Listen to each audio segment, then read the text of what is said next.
Shalom semua, selamat hari Minggu, selamat datang dan selamat bergabung di Crossway Indonesia. Walaupun saat ini kita sedang dalam kondisi lockdown karena COVID, tapi saya percaya berkat Tuhan selalu menyertai kita, kasih karunia Tuhan selalu menyertai kita. Amin. Sebelum kita mendengarkan firman Tuhan yang akan disampaikan oleh Pak Made, mari sama-sama saudara dengan saya kita naikkan 2 lagu untuk memuliakan nama Tuhan.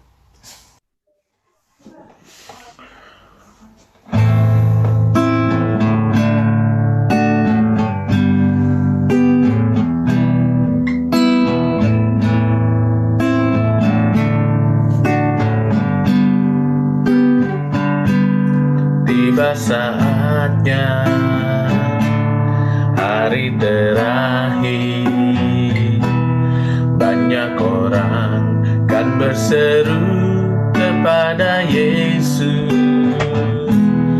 Mereka bernubuat dan mengusir setan, mengadakan mujizat demi namanya. Bukannya orang yang berseru Tuhan, Tuhan, yang kan masuk ke dalam kerajaan sorga. Bukannya orang yang berseru Tuhan, Tuhan, melainkan yang menurut kehendaknya.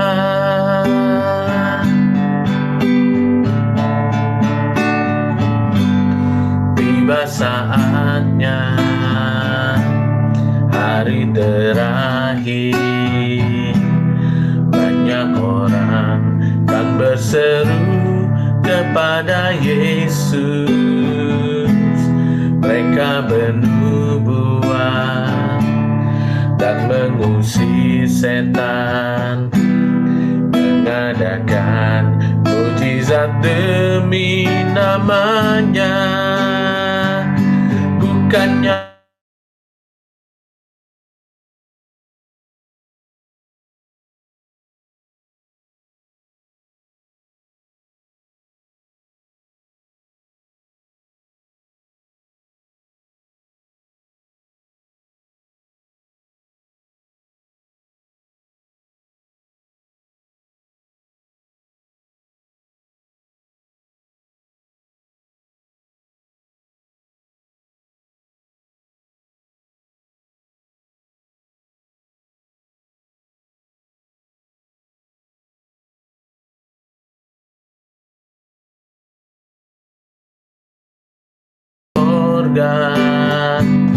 bukannya orang yang berseru Tuhan, Tuhan, melainkan yang menurut kehendaknya.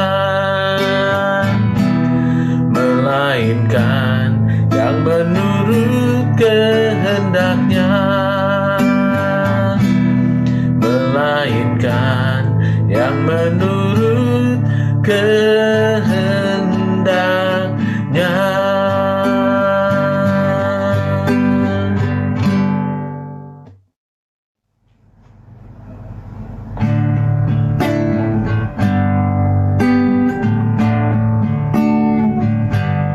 Hidup ini adalah kesempatan.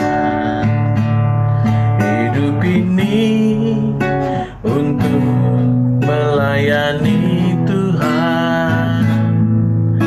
Jangan sia-siakan hidup yang Tuhan beri. Hidup ini hanya sementara. Oh Tuhan, pakailah hidupku selagi aku masih kuat. Bila saatnya nanti ku tak berdaya lagi, hidup ini sudah jadi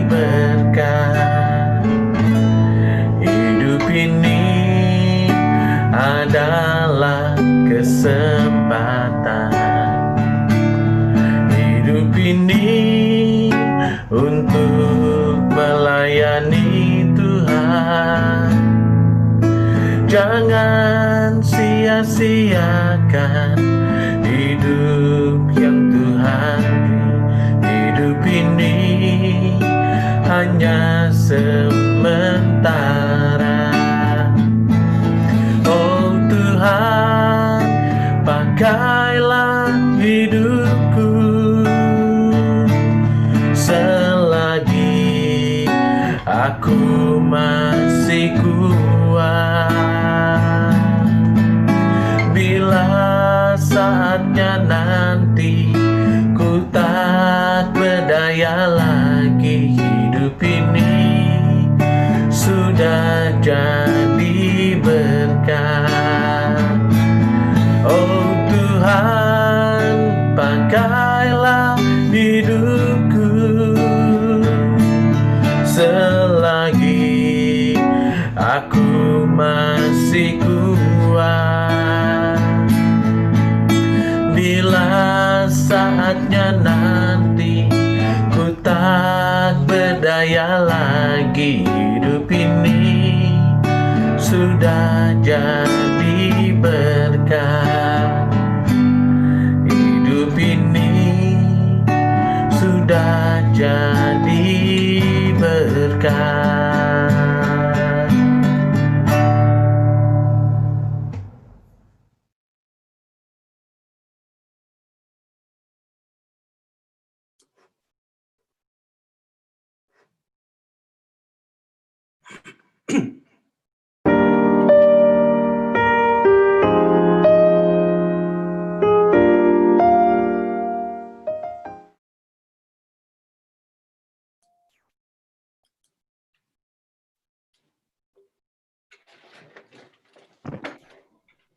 Silakan Pak Made. Oke. Shalom saudara-saudara yang dikasihi Tuhan, selamat pagi semuanya. Puji Tuhan, oleh anugerahnya kita bisa berjumpa dalam ibadah pada pagi hari ini. Dan ya mohon maaf tadi ada kesalahan-kesalahan sedikit, semoga hal ini tidak mengecilkan hati kita untuk beribadah. Amin. Saudara, hari ini saya akan berkhotbah tentang kehidupan gereja pada hari-hari terakhir di dalam sejarah gereja. Yang berdasarkan 2 Timotius pasal 3 ayat 1 sampai 17. Saudara-saudara, dari pembacaan ini saya akan membagi menjadi 6 khotbah berturut-turut.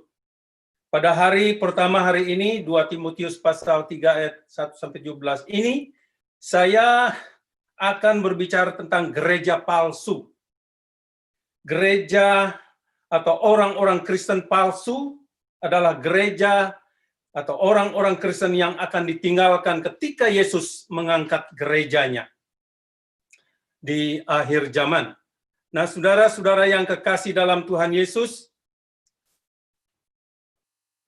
ciri-ciri gereja palsu kita akan temukan untuk bagian pertama itu ayat 1 dan 2. Nah, sebelum kita membaca dan merenungkan firman Tuhan, mari terlebih dahulu kita berdoa. Mohon pertolongan Tuhan. Bapa Surgawi, terima kasih Tuhan untuk kesempatan pada pagi hari ini kami bisa berjumpa dengan saudara-saudara seiman. Kami berdoa Bapa, kiranya Engkau hadir bersama dengan kami, memberkati firman-Mu, memberkati hamba-Mu yang menyampaikan firman Tuhan, supaya kebenaran-kebenaran yang disampaikan sungguh-sungguh memberkati kami, dan Tuhan sendiri yang berbicara. Oleh sebab itu Tuhan kami serahkan waktu ini dari awal pertengahan hingga akhirnya, di dalam nama Tuhan Yesus. Haleluya. Amin. Saudara yang kekasih dalam Tuhan, kalau saudara mempunyai Alkitab, silahkan membuka di dalam 2 Timotius pasal 3 ayat 1 dan 2 saja. Ya. 2 Timotius 3 ayat 1 sampai 2, firman Tuhan berkata, ketahuilah bahwa pada hari-hari terakhir akan ada masa yang sukar, manusia akan mencintai dirinya sendiri dan menjadi hamba uang. Saudara yang kekasih dalam Tuhan Yesus, konteks daripada 2 Timotius ini ditulis oleh Paulus ya. Ini adalah surat Paulus kepada Timotius, dikirim kepada Timotius, di mana Paulus menyebut Timotius sebagai anak yang kekasih. Mengingat Timotius adalah anak rohaninya. Kemudian dia juga disebut pekerja yang setia atau teman sekerja dalam Roma 16:21. Nah, saudara, ketika surat ini ditulis, Kaisar Nero berusaha menghentikan penyebaran Injil, penyebaran iman Kristen di Roma dengan cara menganiaya orang-orang Kristen. Dan Paulus kembali dipenjarakan di Roma saat itu. Saudara, tujuan penulisan surat ini, kita akan menemukan bahwa Timotius adalah seorang pelayan Tuhan yang masih muda dan yang paling, maksud saya yang agak pengecut gitu ya, agak tidak berani, yang sedang menghadapi tantangan-tantangan yang berat. Nah, saudara yang kekasih dalam Tuhan, pertama Paulus memberitahukan kepada Timotius bahwa tantangan-tantangan itu akan datang dari luar. Yakni berupa penganiayaan terhadap orang Kristen. Yang kedua, tantangan itu akan datang dari dalam gereja. Karena ada berupa pengajar-pengajar palsu yang akan muncul, guru-guru palsu yang akan muncul. Karena itu, Paulus menganjurkan Timotius untuk tetap berpegang teguh kepada firman Tuhan, kepada Injil yang dia beritakan. Injil kebenaran. Terus memberitakan firman Tuhan. Jangan sampai dia lalai memberitakan firman Tuhan. Dan juga bertahan dalam penderitaan dan memenuhi tanggung jawabnya sebagai pelayan Tuhan. Saudaraku yang kekasih dalam Tuhan Yesus, surat 2 Timotius 3 ayat 1 sampai 13 sampai 17 berbentuk nubuatan. Kalau saudara perhatikan, berbentuk nubuatan tentang apa yang akan terjadi di masa-masa menjelang akhir zaman. Dalam ayat 1 dan 2 kita membaca, ketahuilah bahwa pada hari-hari terakhir akan datang masa yang sukar. Manusia akan mencintai dirinya sendiri dan menjadi hamba uang. Nah, saudara yang kekasih dalam Tuhan Yesus, sebelum kita melihat ciri-ciri gereja palsu, maka terlebih dahulu mari kita melihat beberapa kata pendahuluan yang dipakai oleh Rasul Paulus dalam ayat 1.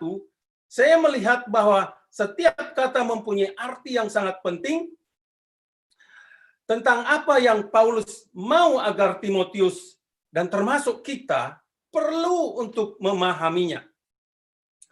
Saudara, kata pertama pada pembukaan itu, dia katakan ketahuilah. Ya, ketahuilah. Nah, saudara, saya mencoba melihat dari beberapa terjemahan Alkitab sebagai perbandingan. Perbandingan antara lain, kita melihat ada terjemahan dari RSV, but understand this, tetapi mengertilah ini. Kemudian King James Version, this know also, ketahuilah ini juga. Kemudian selanjutnya, but realize this, tetapi sadarlah ini. Dan NIV berkata, tetapi tandailah ini, perhatikanlah ini. Nah, saudara yang kekasih dalam Tuhan Yesus, kata ketahuilah merupakan kata perintah bentuk sekarang, present imperative. Jadi saudara-saudara, kalau berbentuk perintah, maka sebagai orang percaya yang mengasihi Tuhan, kita harus tunjukkan ketaatan kita dalam menaati firman Tuhan. Di sini Rasul Paulus meminta Timotius dan termasuk kita agar selalu mengingat, menyadari, mengetahui, memperhatikan bahwa pada hari-hari terakhir akan terjadi masa-masa yang sangat berbahaya yang akan dihadapi oleh gereja Tuhan, oleh orang-orang Kristen. Dan ini bahaya bagi kehidupan kerohanian. Saudara yang kekasih, pertama-tama saya ingin katakan bahwa kita hidup di zaman di mana kita diperhadapkan dengan perkara-perkara yang kadangkala sulit untuk dibedakan. Seperti antara berita yang benar dan berita yang palsu atau hoax. Antara barang yang benar dan barang yang palsu. Termasuk ajaran yang benar dan ajaran yang palsu. Kadang-kadang sulit kita membedakan. Apalagi pembicara-pembicara itu pakai nama pendeta, penginjil. Apalagi dengan gelar yang ada embel-embelnya. Tahukah saudara bahwa ajaran-ajaran palsu muncul dari dalam gereja, seperti aliran Mormon. Mereka itu muncul dari gereja awal, gereja kemudian Saksi Yehova, termasuk guru-guru palsu, nabi-nabi palsu, dan ada banyak sekali aliran-aliran yang palsu, saudara-saudara, yang tidak sesuai dengan firman Tuhan. Dan ini sangat-sangat berbahaya bagi iman kita. Nah, sebagai dampaknya ada banyak orang-orang tertipu. Saya ingin berikan contoh, saudara. Sekarang ada banyak khotbah, pengajaran di YouTube yang dengan mudah bisa kita akses. Siapa saja yang punya internet dan lain sebagainya. Akan tetapi, saudara, bagaimana kita tahu kalau ajaran mereka itu benar atau menyesatkan? Nah, ini sulitnya di sini. Banyak dari mereka punya karisma dalam berbicara.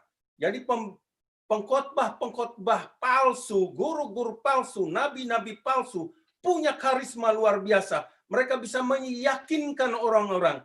Banyak dari mereka, saudara-saudara, bisa meyakinkan kita sedemikian rupa. Mereka sama seperti penjual obat, ya. Mereka harus bisa meyakinkan orang. Kalau tidak, obat mereka tidak laku. Kira-kira demikian. Sebagai gembala sidang, saudara-saudara, sebagai gembala sidang, saya tidak bisa mengontrol saudara. Karena saya tidak maha hadir. Saya tidak bisa berkata, jangan tonton ini, jangan tonton itu. Ya. Yang saya bisa lakukan hanyalah saya mengkhotbahkan, mengajarkan firman Tuhan, dan saya bertanggung jawab tentang ajaran yang saya sampaikan kepada saudara. Makanya saya tidak mau keluar dari Alkitab. Saya berbicara apa adanya dari dalam Alkitab, karena Alkitab bisa menafsirkan dirinya sendiri. Saudara, dengan demikian saudara, saya hanya bisa memberitahukan kepada saudara, samping saya mengajar, saya hanya menyarankan saudara cek dan recheck pengajaran mereka dari firman Tuhan. Benarkah itu? Jangan hanya katanya. Saudara percaya katanya, tapi cek dalam Alkitab. Saya memberikan satu ilustrasi ya. Seorang pengusaha didatangi oleh saudagar wiraniaga yang sangat pandai bicara. Saudagar itu memperlihatkan sejumlah permata yang menarik yang menurutnya telah dibelinya dengan harga potongan yang luar biasa. Ia juga tertarik, saudara. Ia terutama tertarik, merasa bangga dengan arloji-arloji yang dia perkenalkan. Mereknya merek terkenal. Kemudian pebisnis itu melihat dia tertarik karena dia hobi kumpulkan jam tangan. Akhirnya saudara-saudara dia membeli tanpa memeriksa jam itu, dan memang jam itu bagus sekali kelihatan. Tapi saudara-saudara setelah saudagar itu pulang, baru dia cek beberapa jamnya dia beli. Ternyata mereknya bagus tetapi jamnya atau orloji itu palsu. Nah, saudara, sudah tentu dia tidak bisa menemui lagi saudagar tersebut karena dia sudah pergi. Dan di sini saudara-saudara dia merasa sudah tertipu karena penampilan jam tangan tersebut. Karena pinternya pedagang itu meyakinkan dia. Nah, pesan moral di sini saudara-saudara, seperti pengajar-pengajar palsu, ajaran-ajaran palsu yang menyesatkan, waktu kita mendengarkan, kita merasa diyakinkan. Kita melihat otoritas orang yang berbicara itu. Kita melihat dia embel-embel pakai hamba Tuhan, nabi, rasul, dan lain sebagainya. Setelah kita selidiki, cek dan recheck, ternyata tidak sesuai dengan firman Tuhan. Saudara, syukur kita sadar. Kalau tidak, maka kita akan tersesat. Lalu bagaimana caranya agar kita mengetahui kalau pembicaraannya benar atau salah, ajarannya itu salah atau benar? Pertama, saudara selidiki latar belakang orang tersebut, pembicaranya. Kadangkala kita bisa melihat komentar-komentar yang diberikan oleh orang yang mengikuti dia. Kemudian kedua itu, tanyakan gembala sidang saudara, bagaimana pendapat gembala sidang tentang pembicaraan, tentang khotbahnya, dan lain sebagainya. Sebagai gembala sidang, tugas kami adalah membawa saudara mengenal Tuhan Yesus, ya, mengenal Tuhan Yesus. Dia adalah Tuhan dan Juru Selamat kita secara pribadi. Dia adalah Juru Selamat yang akan menyelamatkan kita. Sehingga saudara bisa bertumbuh dan kerohanian saudara bisa sehat. Jadi seperti Paulus katakan, ketahuilah. Untuk mengetahui sesuatu kita perlu mempelajari kebenarannya dan tidak sekedar menerima saja. Rasul Yohanes, saudara-saudara, Rasul Yohanes mengingatkan kita, ya. Mengingatkan kita dari suratnya dalam 1 Yohanes 4 ayat 1, dia berkata, saudara-saudaraku yang kekasih, janganlah percaya akan setiap roh, tetapi ujilah roh-roh itu, apakah mereka berasal dari Allah, sebab banyak nabi-nabi palsu yang telah muncul dan telah pergi ke seluruh dunia. Ini luar biasa. Mereka akan mempengaruhi gereja-gereja, mempengaruhi orang-orang Kristen. Mereka keluar ke seluruh dunia menyebar. Yang kedua, saudara, kata yang kedua yang saudara perlu perhatikan itu, bahwa pada hari-hari terakhir dikatakan di sana. Saudara yang kekasih dalam Tuhan Yesus, pertanyaannya, saudara mungkin bertanya, kapankah hari-hari terakhir itu? Ya. Nah, Adam Clarke, salah seorang penafsir Alkitab, berkata, ungkapan itu bisa berarti masa akan datang yang manapun, apakah dekat maupun jauh. Yang kedua, Albert Barnes. Dia berkata, pada hari-hari terakhir, di zaman Injil, beberapa waktu dalam periode itu, pada saat urusan-urusan dunia akan berhenti. Nah, saudara, dari pendapat kedua penafsir tersebut kita bisa menyimpulkan, saudara-saudara, bahwa hari-hari terakhir karena berbentuk jamak, hari-hari dikatakan. Jadi terhitung dari sejak Yesus naik ke surga, maka hari-hari sudah sedang dan akan terus berlangsung hingga Tuhan Yesus datang kedua kali. Saudara, dalam sejarah kekristenan ada banyak hari-hari penting, ya, yang bersejarah. Seperti hari ketika Tuhan Yesus lahir, hari ketika Yesus disalibkan, hari ketika Yesus bangkit dari kematian, hari ketika Yesus naik ke surga, hari ketika Roh Kudus dicurahkan pada hari Pentakosta, hari ketika terjadinya reformasi, pembaharuan gereja. Lalu nanti hari-hari yang sangat penting adalah hari ketika Yesus mengangkat gerejanya dan mendirikan kerajaan 1000 tahun, kerajaan damai. Dan sesudah itu, saudara-saudara, masa kekekalan. Sekarang mari kita tetap berdiri teguh, ya. Berdiri teguh dalam menghadapi hari-hari yang kita akan lalui. Hari di mana kita sedang mengantisipasinya. Jalani hidup ini, percayalah bahwa Tuhan Yesus bersama kita sesuai dengan janjinya di dalam Matius pasal 28 ayat 20.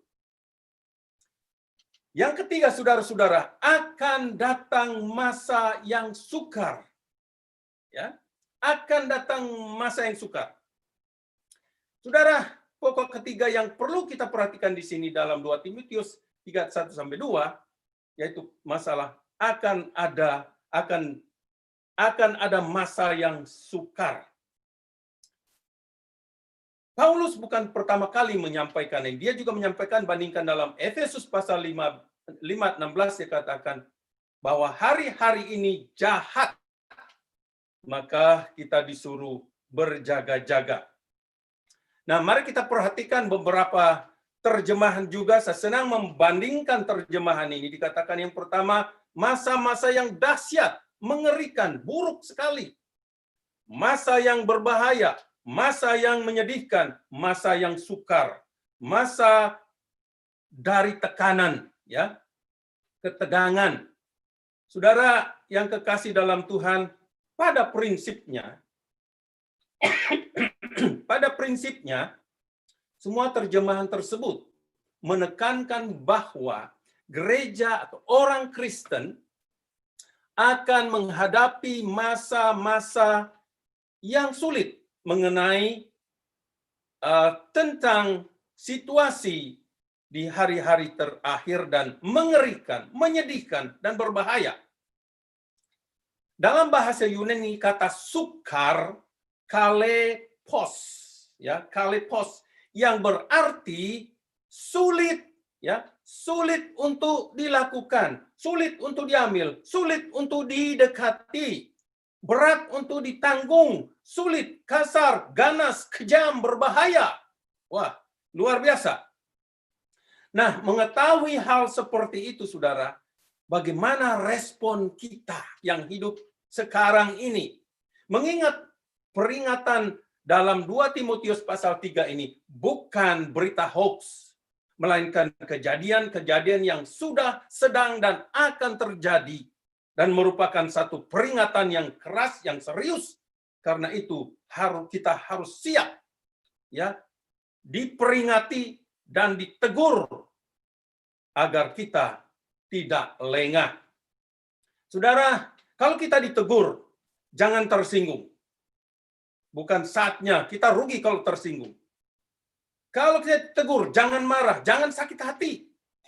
Ditegur kadangkala sakit, tetapi demi keselamatan jiwa kita harus bersyukur kalau ditegur.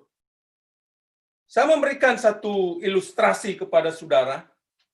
Pada suatu hari ada seorang pemuda dia sedang berjalan di tengah lebatnya hujan. Salah seorang melihat dia karena anak muda itu sedang berjalan menuju kabel listrik yang jatuh di jalan yang sedang berair.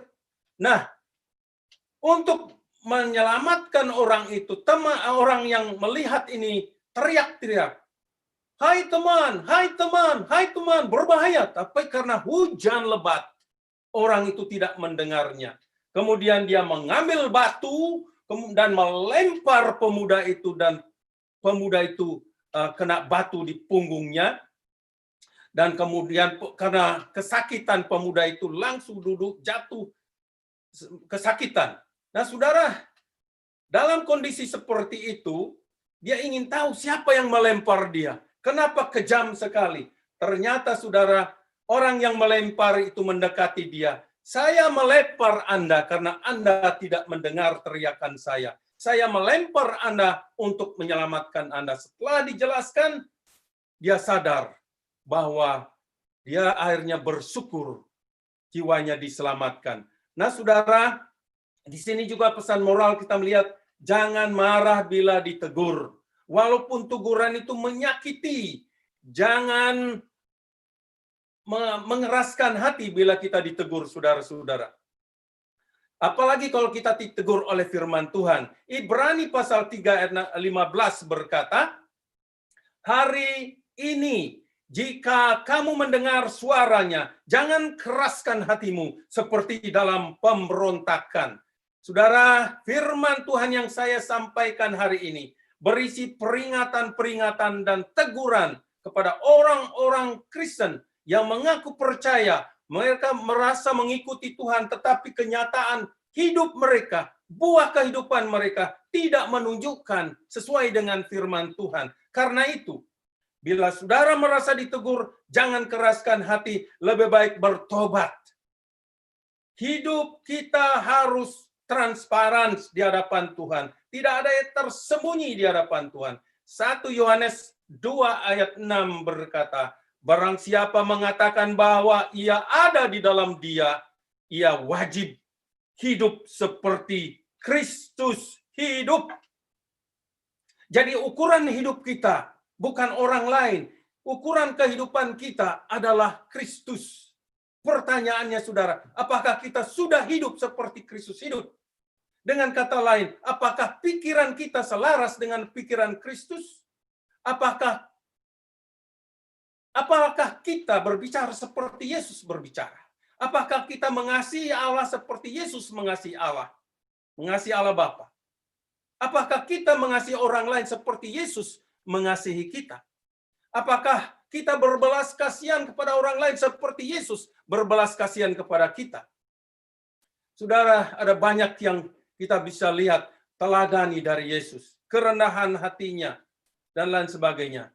Saudara, Paulus mau agar Timotius termasuk kita harus mengetahuinya. Pada hari-hari terakhir akan ada masa-masa yang berbahaya. Yang menarik di sini, saudara, adalah kata sukar dalam 2 Timotius 3 ayat 1. Menggunakan kata Yunani yang sama dengan Matius pasal 8 ayat 28, di mana di sana ada narasi orang Gadara yang dirasuk setan.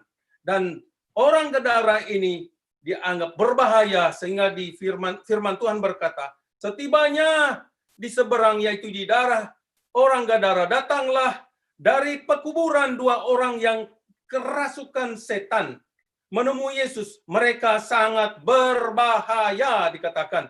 Sekalipun, sehingga dikatakan, tidak seorang pun yang berani melalui jalan itu. Nah, saudara, artinya orang-orang Kristen di masa akhir zaman akan menghadapi masa-masa yang sangat berbahaya. Seperti menghadapi orang-orang yang dirasuk setan. Dan kondisi itu sangat berat, saudara-saudara. Untuk ditanggung, sulit ditanggung, kasar, ganas, kejam, dan berbahaya. Mengapa, saudara-saudara? Yang pertama itu, mengapa itu berbahaya? Karena ini berkaitan dengan penganiayaan yang dihadapi oleh orang-orang Kristen. Sebagai kenyataannya, saudara-saudara, sebagai kenyataan kita melihat rasul-rasul sendiri mati syahid. Petrus mati disalibkan. Paulus sendiri yang memberi peringatan kepada Timotius dan kepada kita. Menurut tradisi, dia mati kepalanya dipenggal di Roma, saudara-saudara, oleh Nero. Rasul Markus mati syahid di Mesir dengan cara yang sangat kejam. Nah, saudara, orang-orang Kristen banyak dianiaya, bahkan mati dengan cara diikat dan digantung di tiang dan dibakar hidup-hidup. Itu penganiayaan. Jadi Paulus sudah memberitahukan. Yang kedua, saudara-saudara, dalam sejarah gereja, penganiayaan ternyata tidak saja dilakukan oleh Nero, tetapi juga oleh gereja Roma Katolik. Ya, pada abad ke-16 Kalau saudara membaca sejarah gereja, saudara temukan pada abad 16 penganiayaan terjadi, ya, dimulai ketika Martin Luther mencantumkan atau mengeluarkan 95 dalil. Martin Luther berlatar belakang seorang biarawan.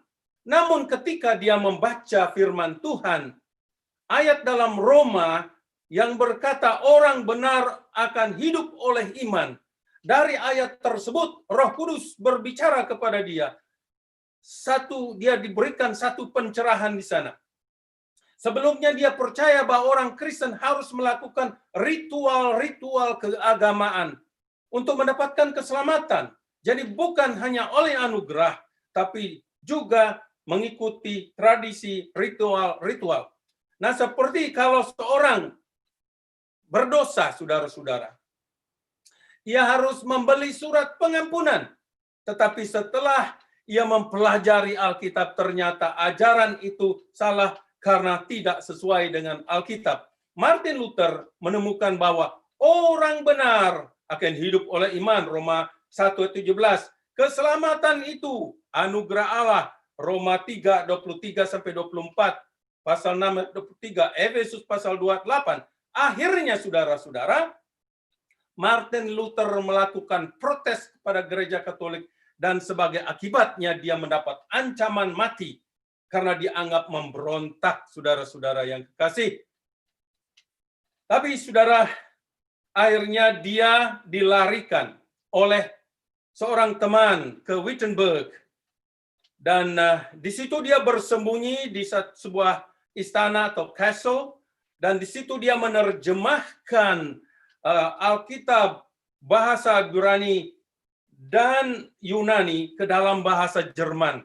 Dalam jangka waktu 11 minggu, dia menulis dengan tangan, dia berhasil menyelesaikan terjemahan tersebut.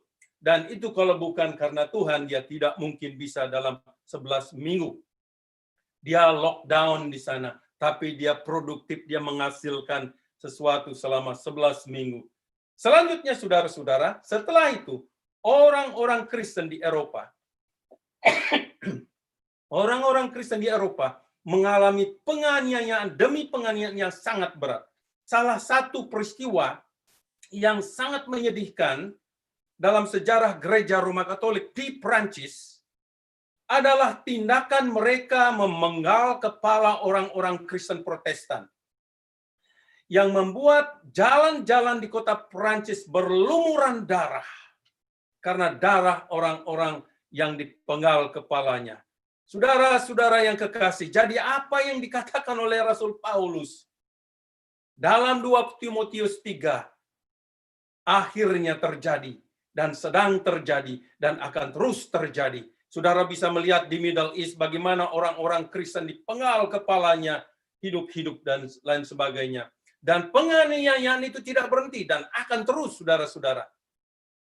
Dan saudara yang kekasih dalam Tuhan, perlu kita ketahui bahwa gereja yang ditinggalkan di bumi waktu Yesus mengangkat gerejanya, mereka masih sibuk melakukan program gereja dan mereka berpikir hari pengangkatan belum tiba. Banyak hamba-hamba Tuhan akan terus berkhotbah. Bahkan berapa dari mereka akan berkhotbah di televisi dan sebagainya.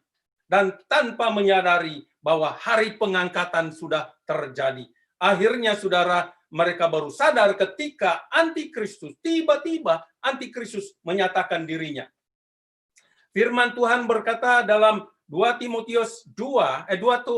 Tesalonika 2:3, dan haruslah dinyatakan dahulu manusia durhaka yang harus binasa. Nah, ayat ini saudara-saudara menunjukkan kepada masa sesudah gereja diangkat dan sebelum Yesus mendirikan kerajaan damai, kerajaan 1000 tahun itu.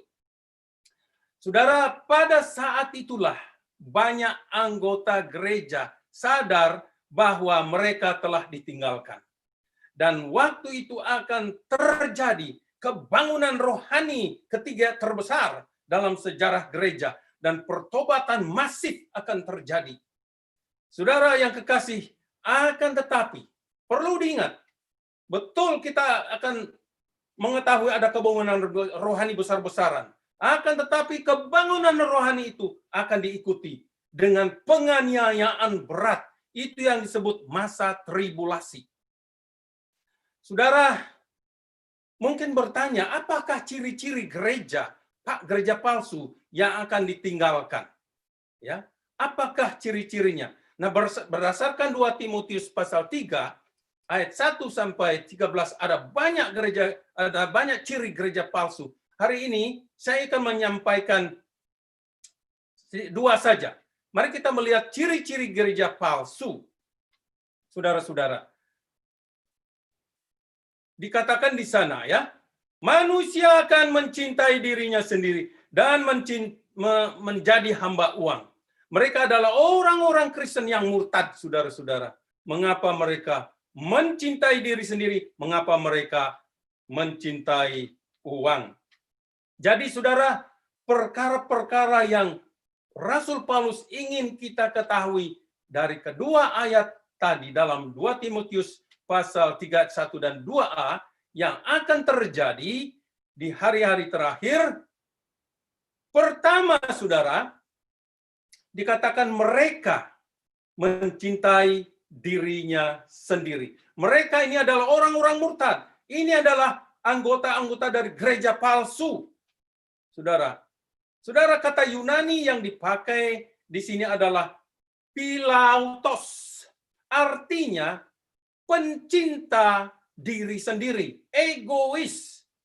Saudara mungkin bertanya, apakah salah bila kita mencintai diri kita sendiri? Bukankah Tuhan Yesus berkata, kasihilah sesamamu seperti dirimu sendiri?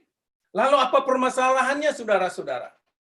Masalahnya adalah karena mereka mencintai diri mereka melebihi ya dari mengasihi Tuhan.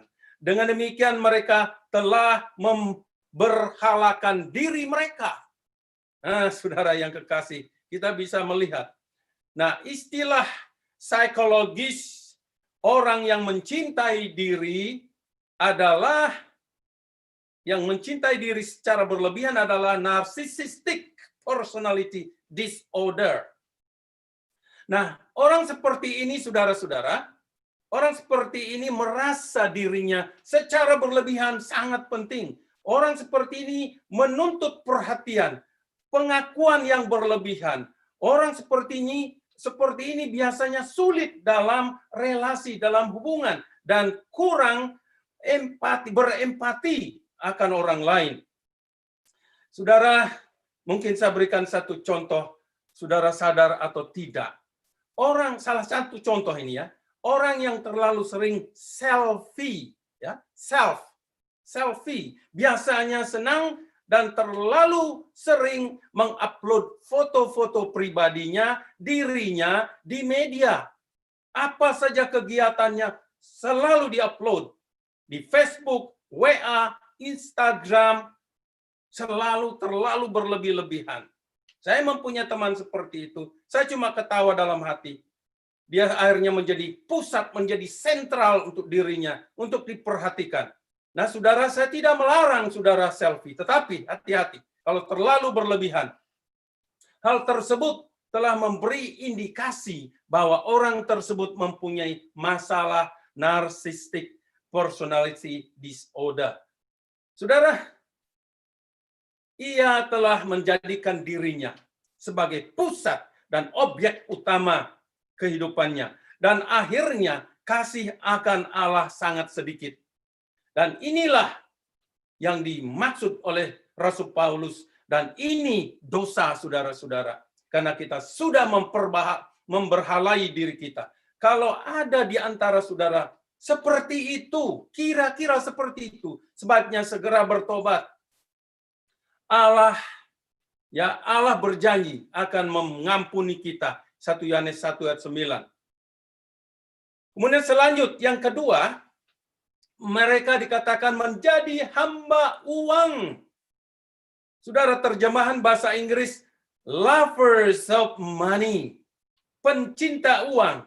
Oh, saudara, ketika saya baca ini kedengarannya orang tersebut ya punya hubungan yang sangat romantis dengan uangnya. Mungkin tiap hari dia tidur, dia elus-elus uangnya. I love you money, I love you money. Ya, instead of pasangannya dicintai, tetapi dia mencintai uangnya berlebihan.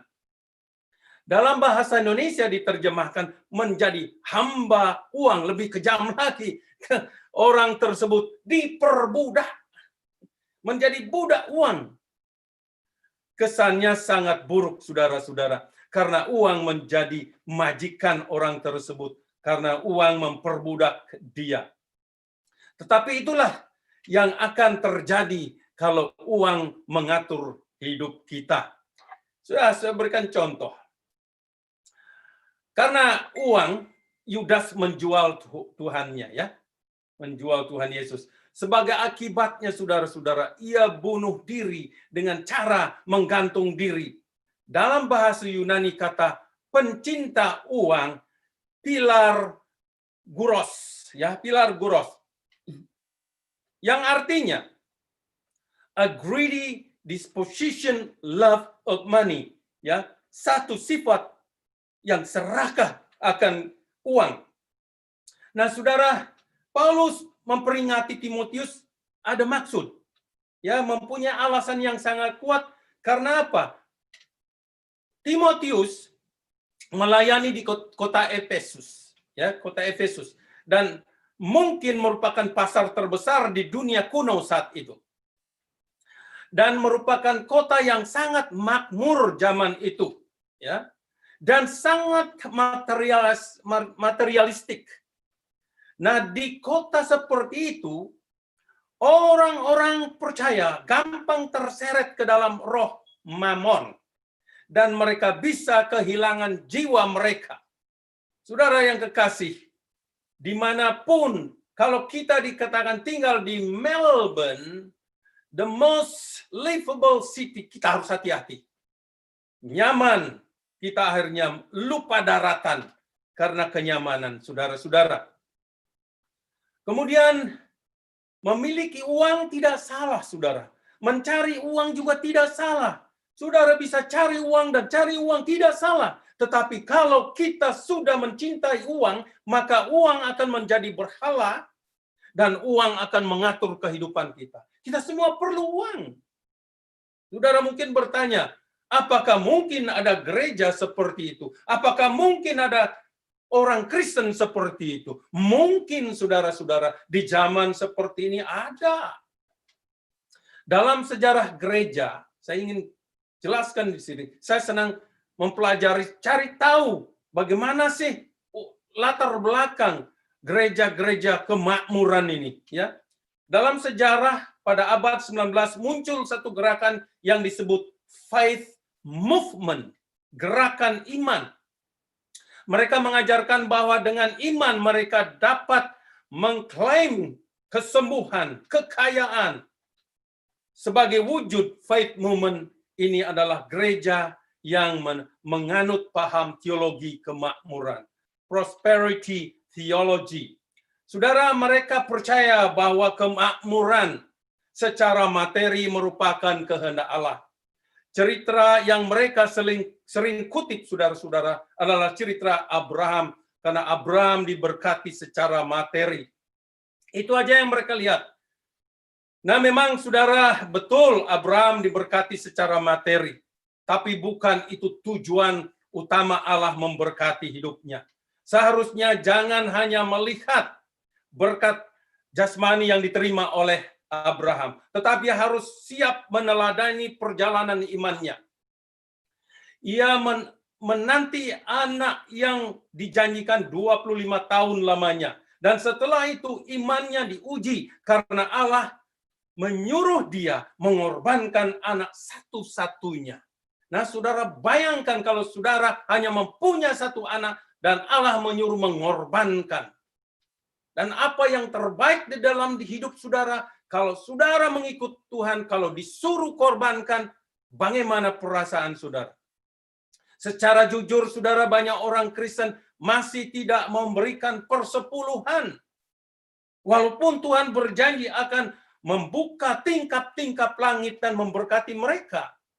Penganut teologi kemakmuran gagal dalam mengerti janji berkat Allah kepada Abraham. Mereka tidak sadar bahwa berkat utama yang dijanjikan, yang dimaksudkan oleh Allah memberkati Abraham adalah berkat keturunan secara rohani, di mana melalui Abraham Yesus dilahirkan. Mesias itu dilahirkan. Mesias itulah adalah berkat bagi dunia, berkat bagi kita yang percaya kepadanya. Saudara, kalau kita hanya melihat berkat jasmani dalam janji Allah kepada Abraham, maka yang menjadi pertanyaan adalah bagaimana dengan gereja mula-mula dan rasul-rasul yang pada umumnya mereka mati syahid? Bagaimana dengan kata-kata Tuhan Yesus, setiap orang yang mau mengikut aku, ya harus menyangkal dirinya, memikul salibnya setiap hari dan mengikut aku. Bagaimana juga dengan kata-kata Paulus, kita dipanggil bukan saja untuk percaya kepada Kristus, tetapi juga untuk menderita untuk Dia. Ini saudara-saudara, tantangan bagi kita. Oleh sebab itu, baca Alkitab dan baca. Kalau saudara mau tahu, bila saudara ingin tahu, para pengkhotbah teologi ada beberapa, saya bisa kasih tahu saudara. Pengkhotbah teologi kemakmuran, Joel Osteen, Kenneth Copeland, Kenneth Hagin, Oral Robert, dan lain-lainnya. Saudara, kalau saudara perhatikan, jangan saudara termakan. Mereka sering tidak menggunakan Alkitab dalam konteksnya. Mereka hanya comot ayat-ayat untuk memuaskan kedagingan mereka. Sayangnya, gereja-gereja itu besar. Banyak orang tergiur karena mau diberkati. Saudara yang kekasih, gereja yang dipuji di dalam kitab Wahyu, gereja yang sangat kecil, Philadelphia. Gereja yang punya kasih persaudaraan. Saudara, berkat karena mereka mencintai Tuhan. Saudara, yang ditekankan dalam teologi kemakmuran ada dua. Berkat finansial, kesejahteraan secara fisik. Saudara, khotbah tentang pertobatan hampir tidak pernah disampaikan. Ya, saya mengenal satu gereja seperti ini. Teman saya pernah khotbah di sana karena dia khotbah tentang pertobatan, tidak pernah akhirnya dia diundang lagi. Saya mengenal gereja ini, nampaknya sudah tidak rahasia lagi karena beritanya sudah tersebar di medsos. Secara finansial gereja ini sangat kaya, asetnya sangat banyak. Sebagai akibatnya kekayaan mereka menjadi godaan besar bagi mereka. Sehingga ayah, anak, dan menantunya bertengkar terus-menerus. Dan saudara, mereka berulang-ulang kali masuk pengadilan. Tidak heran firman Tuhan berkata di dalam 1 Timotius 6 ayat 10, cinta akan uang adalah akar dari segala kejahatan.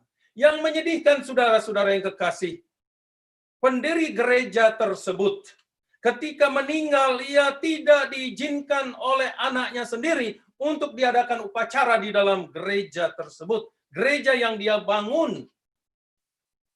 Dan yang menyedihkan lagi, waktu acara pemakaman, anaknya sendiri tidak hadir karena belum menyelesaikan persoalan dengan ayahnya. Sangat-sangat sedih. Ketika saya membaca itu, hampir mengalir air mata saya. Sedih sekali karena sebagai korps hamba Tuhan, ya Tuhan, saya katakan, aduh, saya tidak berani menyimpang dari firman-Mu. Saya berdoa, Tuhan, tolong supaya saya tidak keluar dari jalur firman-Mu. Biarlah saya terus mencintai firman-Mu. Itu doa saya. Saudara, karena itu sebagai orang percaya, kita harus pegang prinsip firman Tuhan. Lebih baik sedikit, kata firman Tuhan, disertai takut akan Tuhan daripada banyak harta disertai kegelisahan. Amsal 15 ayat 16. Nah, saudara, jangan kecil hati kalau saudara punya sedikit harta. Ya, Tapi lebih baik sedikit tapi kita takut akan Tuhan. Karena kalau kita takut layani Tuhan, Dia tidak akan meninggalkan kita seperti yatim piatu. Saudara, percayakah itu? Saudara, dari dua ciri gereja palsu yang sudah kita pelajari, saya ingin memberikan kesimpulan. Ini sungguh-sungguh real, bukan berita hoax. Karena itu mari kita, saudara-saudara, mengintrospeksi diri kita. Jangan cepat berkata bahwa firman Tuhan dalam 2 Timotius 3 ini bukan untuk kita. Jangan sampai katakan, ini bukan untuk saya, ini untuk orang lain. Saudara, hati-hati. Kita harus memandangnya sebagai peringatan bagi kita yang hidup hari-hari di hari terakhir ini. Mari kita tetap, saudara-saudara, berjaga-jaga dan terus bersandar kepada pimpinan Roh Kudus. Biarlah Tuhan memberkati saudara dan kita semua. Haleluya, amin. Nah, saudara, sebelum saya tutup dalam doa, saudara bisa melihat di sana ada pertanyaan untuk direnungkan. Saudara bawa pulang, saudara renungkan. Ya, saya memberikan saudara, mungkin Halim bisa cantumkan itu, perlihatkan itu. Ada pertanyaan untuk direnungkan, ya. Mari kita perhatikan, saudara. Apa saudara mempunyai tendensi atau kecenderungan untuk mengasihi diri sendiri secara berlebihan? Saudara sendiri tanya diri saudara sendiri. Yang kedua, apakah saudara bisa membuat satu perbandingan tentang kasih saudara akan Tuhan Yesus dan kasih saudara akan diri saudara? Bagaimana kesan saudara ketika saudara buat perbandingan itu? Yang ketiga, apakah saudara mempunyai tendensi atau kecenderungan untuk menjadi pencinta uang atau mencintai uang secara berlebihan? Keempat, apakah saudara bisa membuat satu perbandingan tentang kasih saudara kepada Tuhan Yesus dan kasih atau cinta saudara akan uang? Bagaimana kesan saudara? Saudara sendiri renungkan. Kalau saudara ditegur oleh Tuhan, bertobatlah. Minta ampun sama Tuhan, supaya Tuhan memperbaharui saudara dengan kasih-Nya. Tuhan memberkati saudara sekalian. Mari kita tutup di dalam doa. Ya Tuhan, terima kasih atas firman-Mu. Firman-Mu ya dan amin. Firman-Mu menghibur, menguatkan, menegur, meluruskan jalan hidup kami.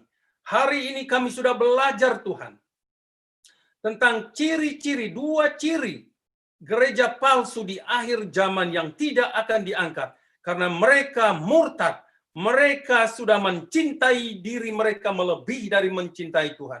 Mereka telah menjadi pencinta uang, jauh lebih dari mencintai Tuhan Yesus.